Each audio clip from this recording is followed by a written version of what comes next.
All right, we are live. It is week 7 of the 2024 NFL season, and we've got the Battle of Ohio going down this Sunday off the shores of Lake Erie at Huntington Bank Field as the Cincinnati Bengals, with a record of 2-4, coming off of a win against the New York Giants on Sunday Night Football, take on the Cleveland Browns, who are on a 4-game losing streak, have lost all 4 games against the NFC East, and Deshaun Watson is our quarterback. Yay! But at least we get Nick Chubb back. That's So, a good thing. so to help me preview this matchup, for the first time, let's welcome Ace from New Stripe City into the SportsRoom TalkShow. How you Thank doing, you. my friend? Thank you, bro. I'm doing great. Appreciate you for having me. So, how long have you been a Bengals fan for? Man, I would say since early 2000, probably when I was about 13 years old. I ended up, so the funny thing about it is, at first I was an NBA kind of watcher. I was an avid NBA guy. And so I'm originally from Cincinnati, but parents split up and they were in Cali.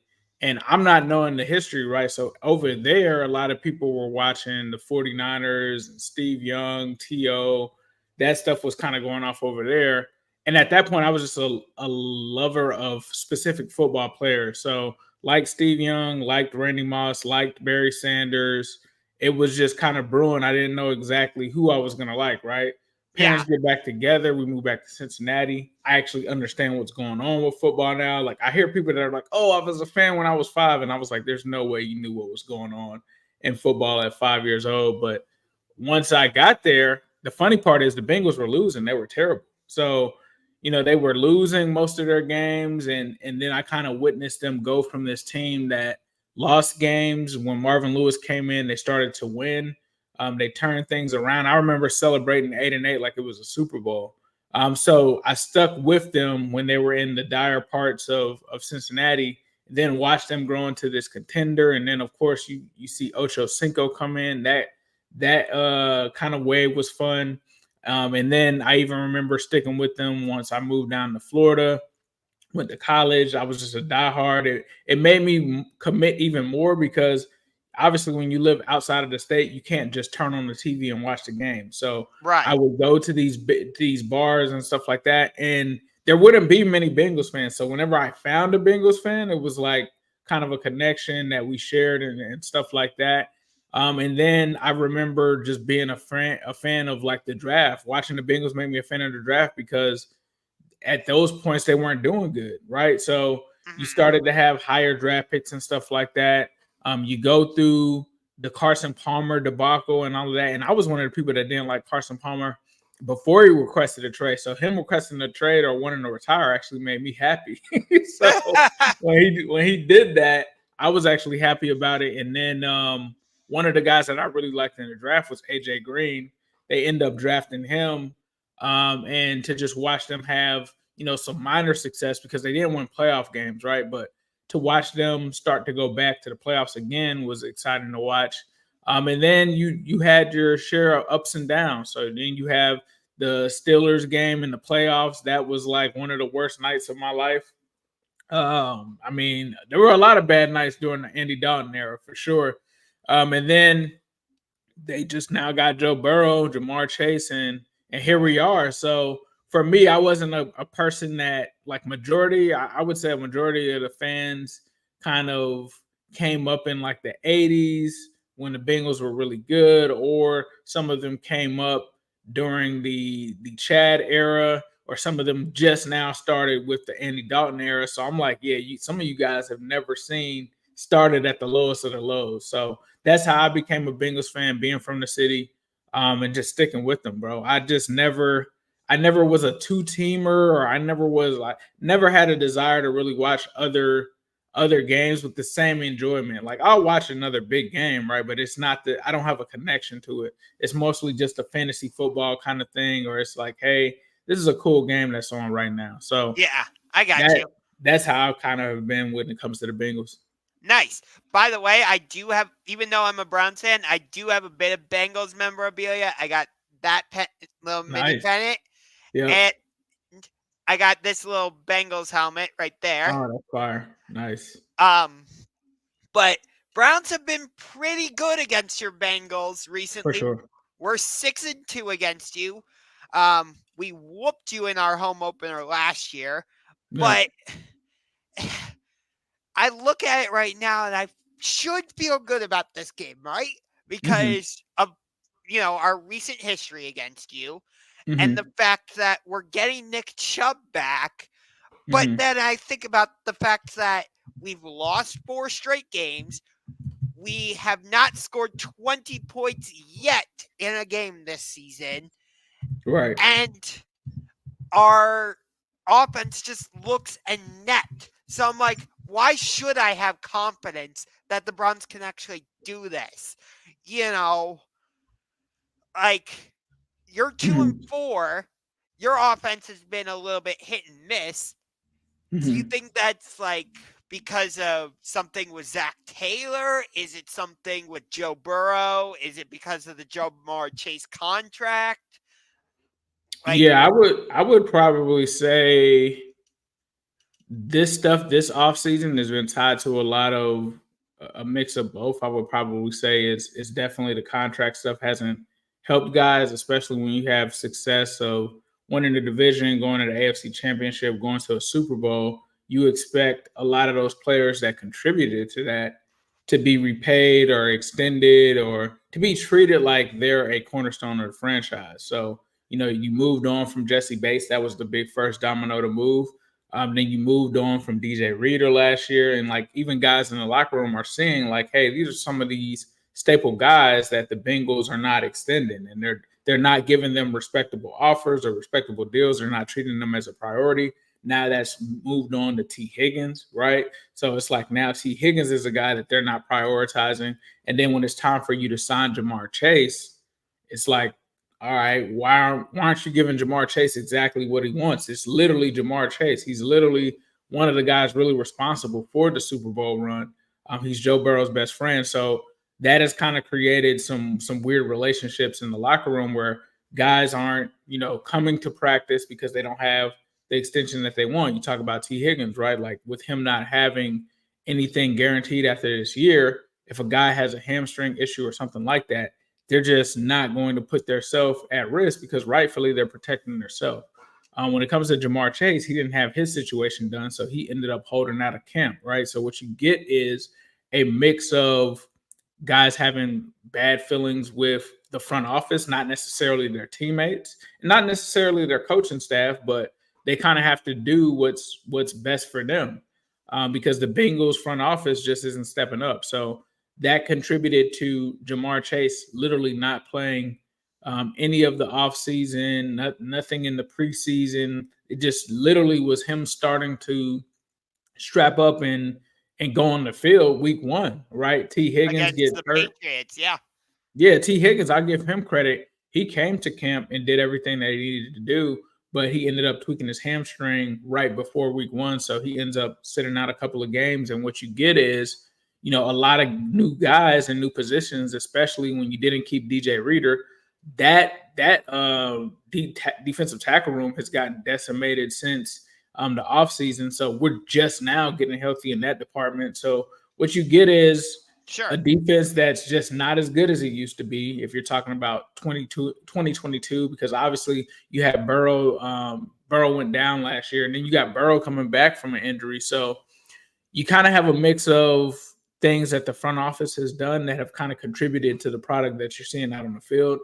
And then you kind of have this cockiness and the Bengals kind of had it last year too, where we got so fixated on the Chiefs after the Super Bowl appearance and AFC Championship appearance that we just focused on the Chiefs. Like, oh, we want to get our revenge on the Chiefs. And then you got to remember, this is one of the toughest divisions in football. I know what the records are right now, but the teams in it are hard to try to surpass to get to the top of the division. They've lost sight of that. I think week 1 with the Patriots game, I think they were just looking past the Patriots to that Chiefs game and just thought that they can go in there with any kind of game plan and just win. And I think one of the reasons is that, a lot of people know that the Bengals have a high-powered offense, right? And so the Yeah. strategy against that is to run the ball and control the clock of the game. If you can do that and keep the ball out of Joe Burrow's hands, it gives you a better chance of having some success. That's what the Patriots were able to do week one. And then when you talk about the Commanders were just a team that the Bengals just did not have an answer for the hurry up offense that they ran. They Trust couldn't me, keep up we with the pace. didn't either when we played them.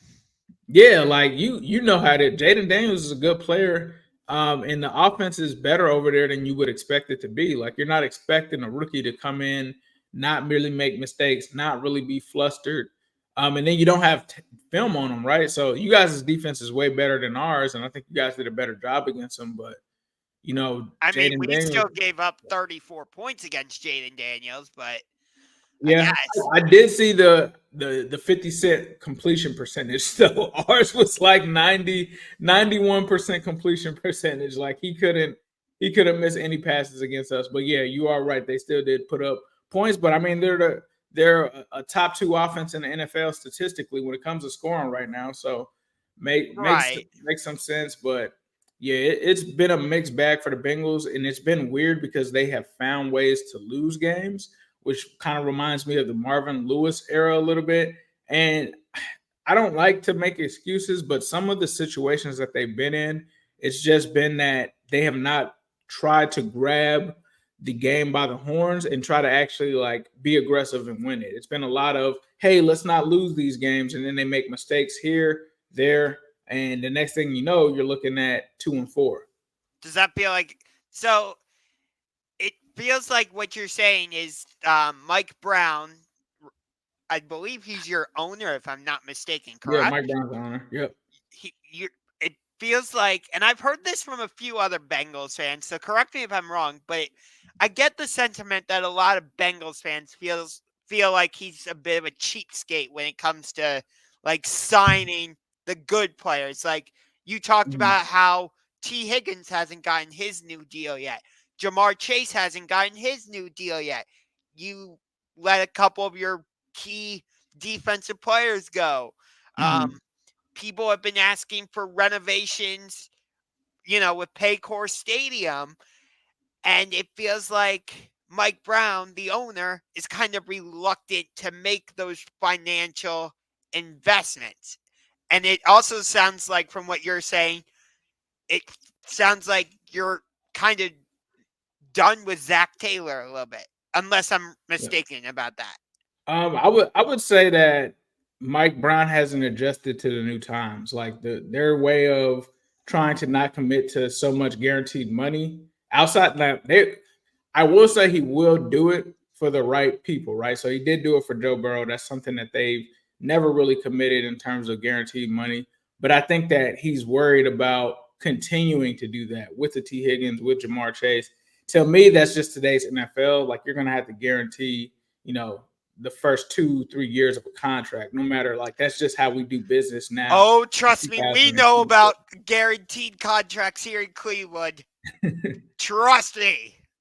Yeah, for sure. As far as Zach Taylor, I wouldn't say that I'm done with him. I mean, he got us to a Super Bowl. He got Right. us to an AFC Championship. In a Hmm. year where Joe Burrow went down, you still won 9 games. You're a game over 500, which he needed to prove, right? Because everybody's like, all right, Joe Burrow got you this. So kind of proved that year. I am somewhat tired of his lack of situational awareness and his lack of aggressiveness. So I am tired of that. I don't think it's worth him getting fired right now, but I do think it's something where the Bengals need to look into their staff and figure out how they can add someone to help him in that area. Because the one thing I will say about Zach Taylor is Zach Taylor does have a desire to improve, or if he realizes that he's doing something wrong, he will think outside of the box. Whereas Marvin Lewis was just like, look, bro, I know what I'm doing. Don't tell me to look at something differently. I'm not going to try a different approach. And Zach Taylor is a guy that actually will try a different approach. So I think there are a lot of fans that are fed up because when you have Jamar Chase, Joe Burrow, you shouldn't be 2-4, especially in the games and the matchups that we've had thus far. There shouldn't have been losses to the Patriots. You shouldn't have lost a lot of those games. The Ravens game, for instance, you should have had that one wrapped up with a bow. So some of the decision making in those games just were like, what is this guy doing? Like, what are we Yeah. doing here? I mean, we've had that at times with Kevin Stefanski here in Cleveland over the past few years, even going back to when Baker Mayfield was still our quarterback. There were times I'm just like, what is with our play calling?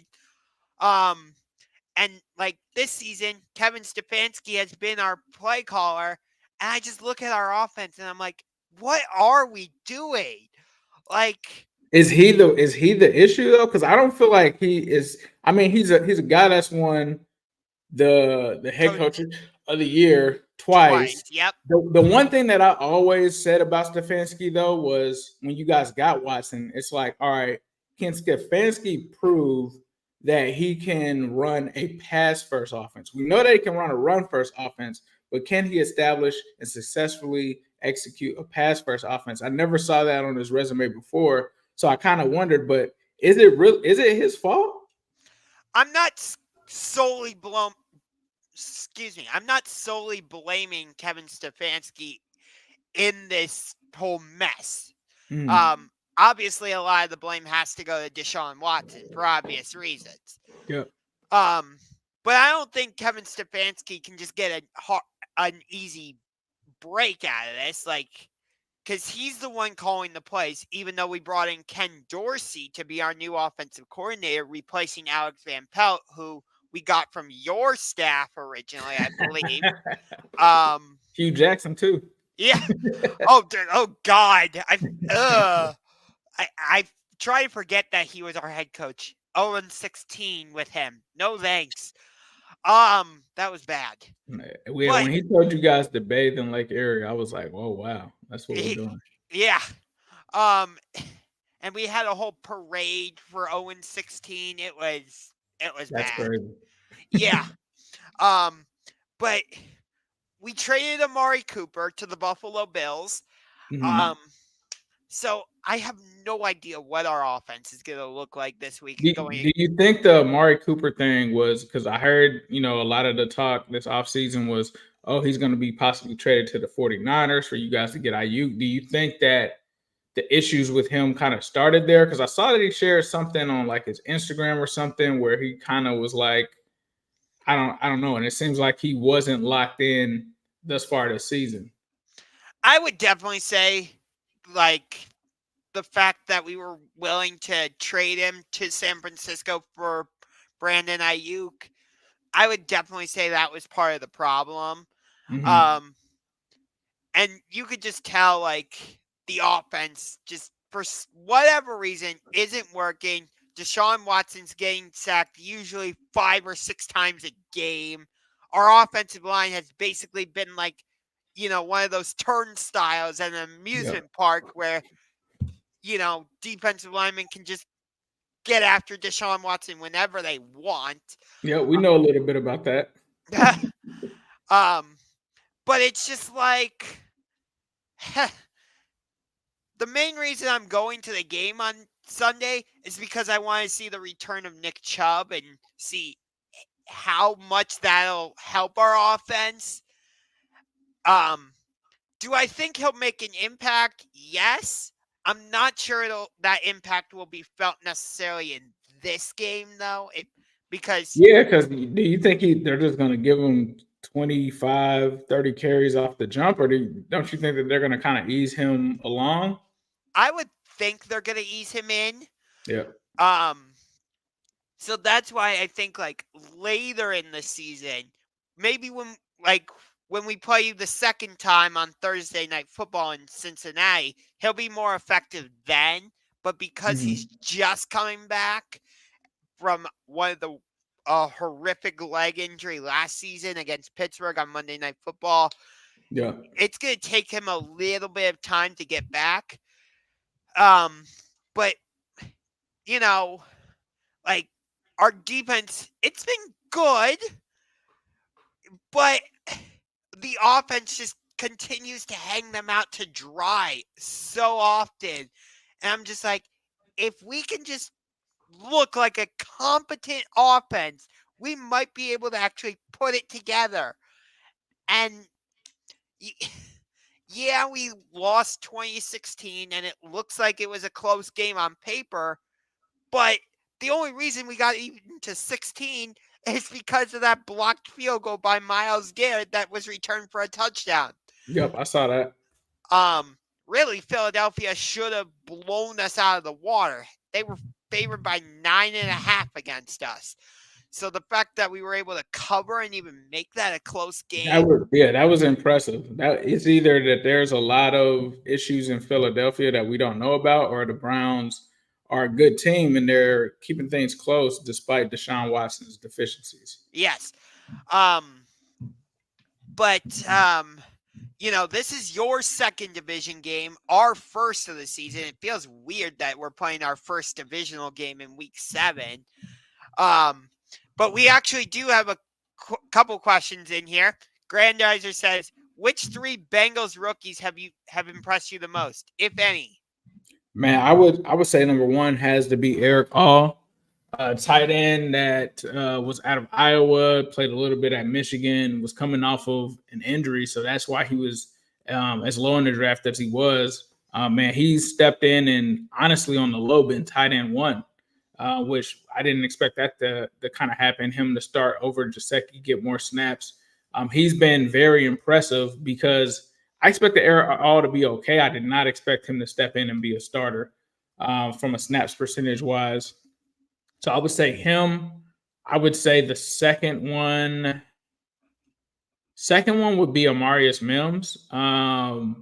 He has been impressive. I mean, he's a specimen, 6'8", 370 pounds. So he's been good as well. Another one that has impressed me, I would probably say it's early, and he only just had his first ever game action last week. But I would say that it would be the nose tackle that we ended up taking out of Mississippi State. I think he's been extremely impressive as well.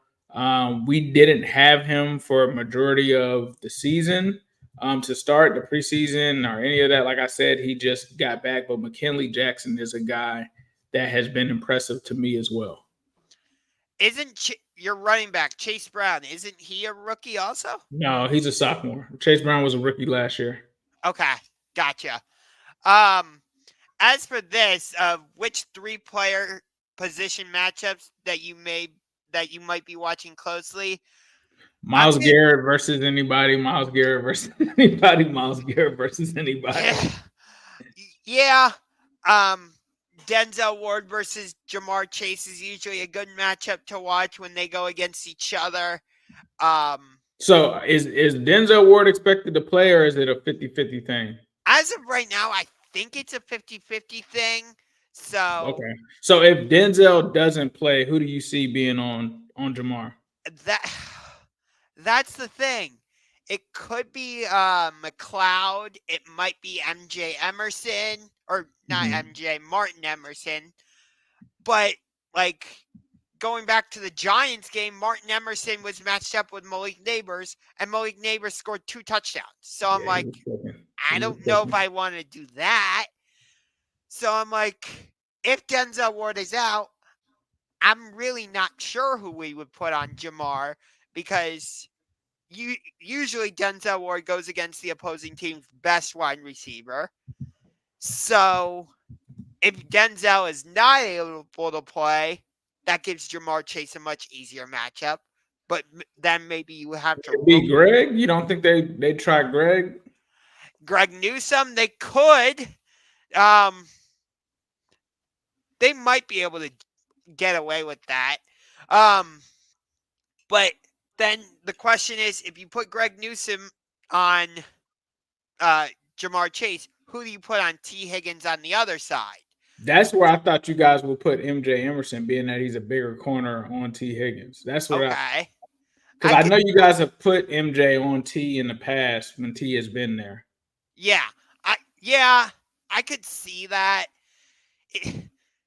This defense is just like, I don't know week to week who's going to be out there for them. It's like with our secondary, for example, I don't know for sure if Denzel Ward's going to be out there. Greg Newsome has an injury history. Grant Delpit has a injury history. You know, Emerson, he's been okay at times, but I don't think he's been anything like special. So it's like, for example, AJ Brown and Devontae Smith should have had bigger games against us last week. I really thought AJ Brown was going to go off for like 320 and 2 touchdowns. You know, and like, yeah, our defensive line should be effective going against your offensive line.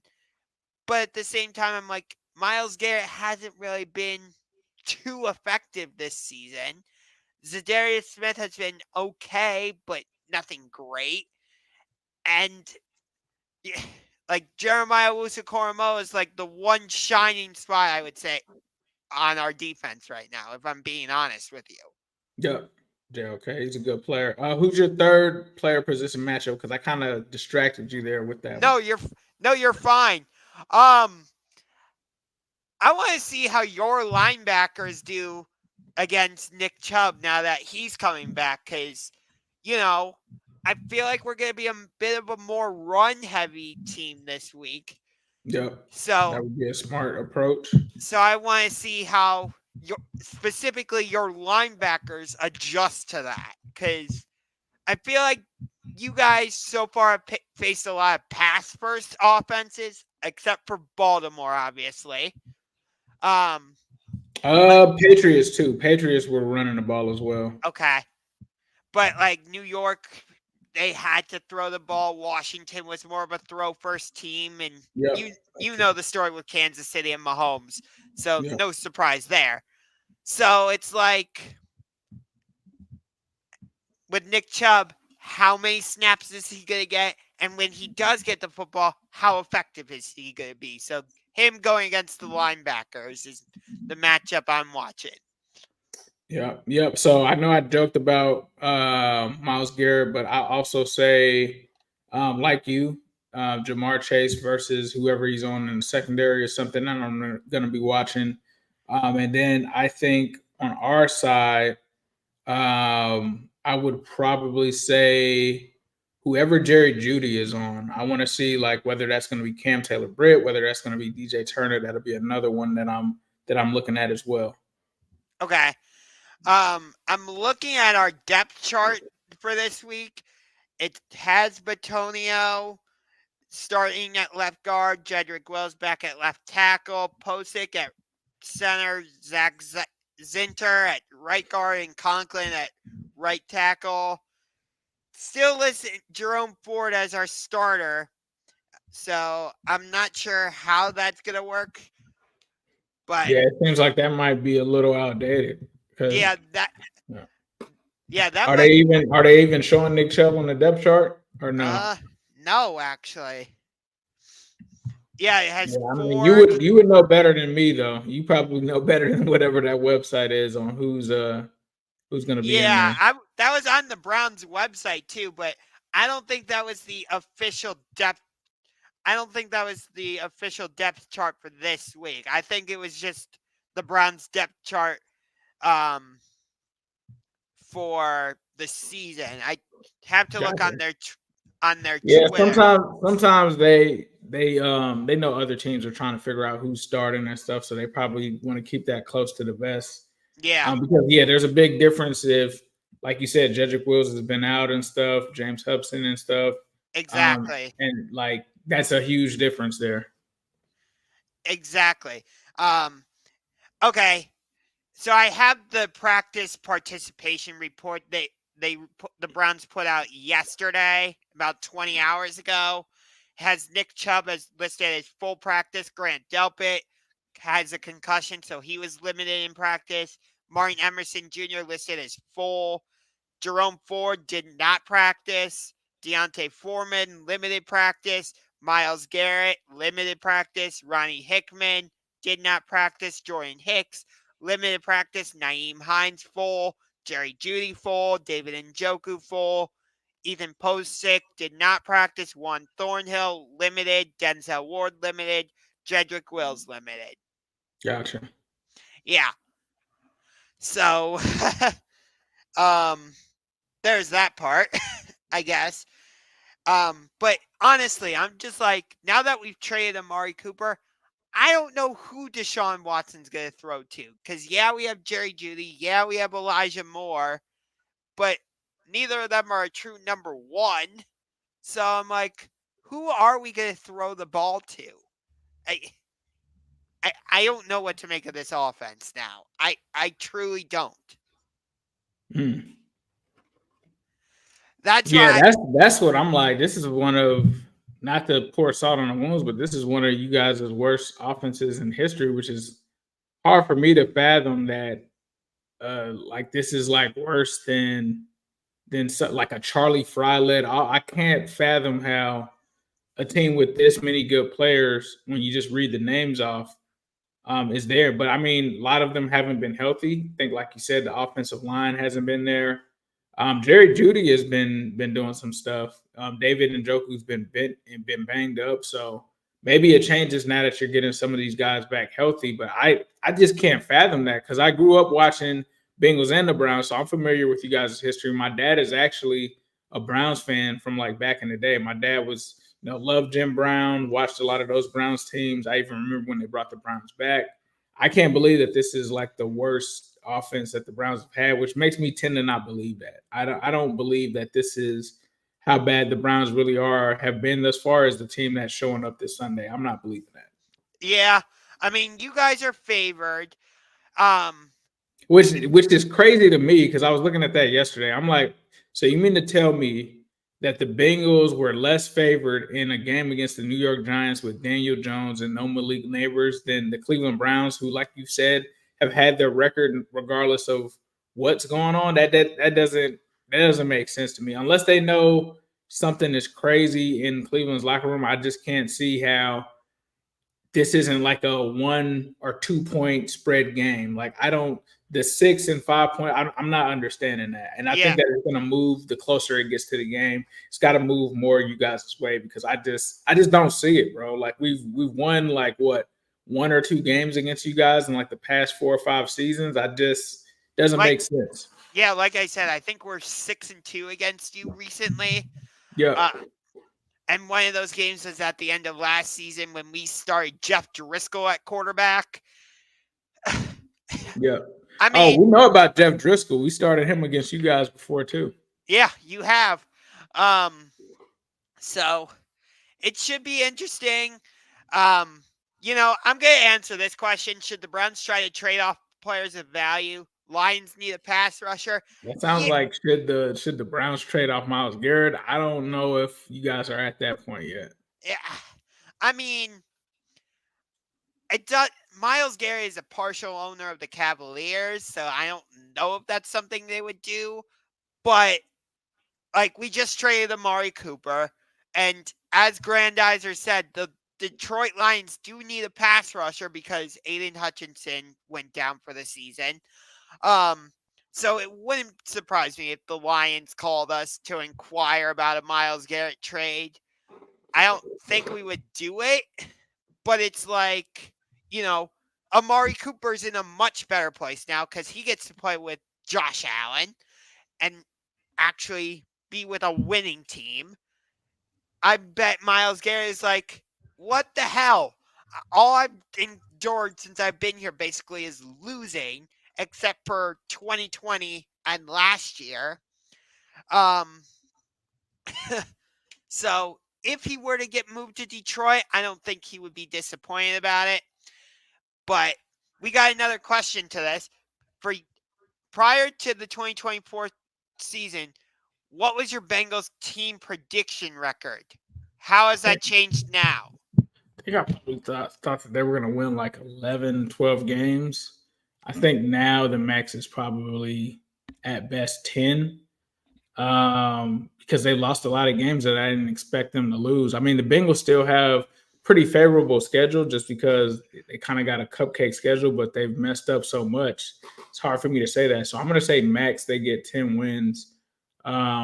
Worst case scenario, they probably get 8. So I probably think that that's where they float in between those two. Like, obviously 8, they missed the playoffs. I think 10 you can sneak into the playoffs as a lower seed. See, it's interesting you say that because originally I had predicted the Browns would go like 10-7 and get into the playoffs. And then I later adjusted my prediction to like 9-8 and missed the playoffs. Stupidly, I put Jacksonville in the playoffs instead of the Browns. Boy, yeah. But so I was dead wrong about that. But then, like we lost against Dallas, then we lost against the Raiders. So I'm like, okay, maybe 8-9 instead. But now we've lost 4 straight. And I'm like, okay, well, maybe we can beat the Bengals this Sunday. And I'm looking at the rest of our schedule. Dolphins maybe in week 17. Maybe I think we would split with the Steelers. So you're looking at like 4-13. And and I'm like, so which quarterback should I start looking at? Quinn Ewers, Cam Ward, Carson Beck? Gotta look at somebody, man. Gotta look at somebody at this point. I mean, dude, I am so done with Deshaun Watson. It's not even funny. Like I said, there's 2 primary reasons why I want to go to this game on Sunday. One is because I want to see the return of Nick Chubb since he's been injured for so long.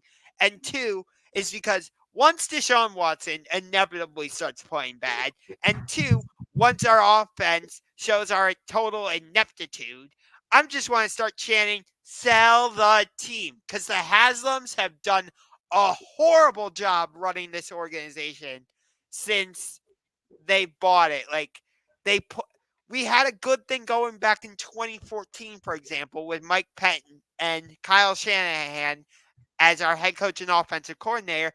But the Haslams had to stick their noses into the football part and say, no, put Johnny Manziel on the field. Oh, God, I don't even like saying that name. Remember that game.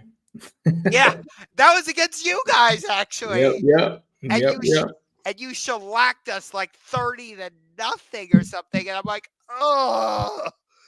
And then, they pushed hard to trade for Deshaun Watson. It's happened. And it hasn't worked out. $230 million fully guaranteed right down the drain. So I'm just like, and we're probably gonna get the announcement of our new dome stadium on the 18th. That's the rumor going around. But at this point, I'm like, okay, cool. Yeah, crazy. It's honestly like it's. Yes, I do like the pod. What? I don't get this one at all, but because I do like to do these collabs and stuff. But as Grandizer said, this rivalry has been played 101 times. Browns winning 48 games and the Bengals winning 53. So you guys lead the series 53-48. If I had to make a prediction, I think you guys are going to win this Sunday. We have a tendency to give up. We have not scored 20 points in a game yet this season. I don't think that changes. So I'll say the Bengals win 21-17. Yeah, I don't want to say that the Bengals are going to win because we have not been able to beat the Browns. But I will say if the Bengals, what they can do to get a win in this one, I think is try to slow down Nick Chubb, like you're saying, try to slow down Myles Garrett, try to force some turnovers, and just control the clock and get up out of there because this Browns team has had their number. I don't think it matters what the records are. Again, when it comes into this, they've got to do whatever they can to make sure that they protect the football and try to get out of there with a win, and maybe try to use Cleveland's crowd to their advantage if Deshaun Watson messes up and they start booing him or something like that. So yeah, that's the only way I think that the Bengals can get out of here with a win. Otherwise, you don't want to be the energizer for the Cleveland Browns that are going to want to put the Bengals in the dirt as well, right? Like they're going to want to pull them down to the bottom of the division as well and not want to be in the bottom of the division. No one wants to be last place in this division. So, that Yeah. might be something that they're getting up for.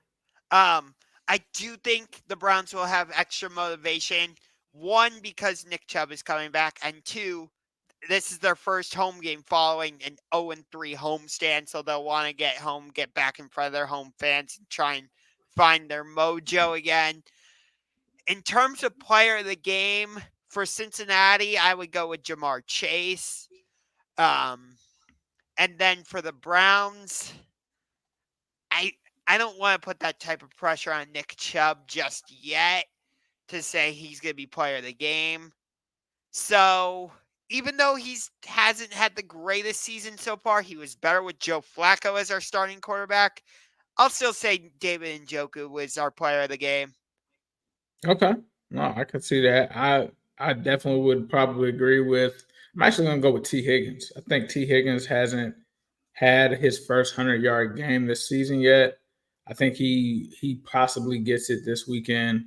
On the defensive side of the ball, I would probably go with. I'm going to go with Trey Hendrickson. I think Trey Hendrickson is having a good game or a good season. I'm going to go with Trey Hendrickson on the defensive side of the game. Trey would have been my pick for your defense also. In terms of our defense, since I don't know if Denzel Ward's going to play for sure, I'm going to exclude him. So I'll say Greg Newsome. I think he could maybe get an interception or two on Joe Burrow and re-energize the defense. You got anything else? Oh, no, that's all I got, buddy. All right. Well, I appreciate you for coming on. Of course. Best of luck on Sunday. Likewise. It's like I said, it's round one of the Battle of Ohio. Bengals Browns. Nick Chubb makes his return. Our first home game following a 3-game road trip. You're trying to finish up a 2-game road trip against the Giants and us before returning home to take on Philadelphia. So, best of luck with that. And with that, Ingraven Vids, you're on the clock because we take on the Baltimore Ravens next week. So, Ace, I appreciate you. And hey, if you're streaming, I'll be on the stream, even though I'll be on at the game on Sunday. All right, man. You take care. Good luck to you guys. All right, you too.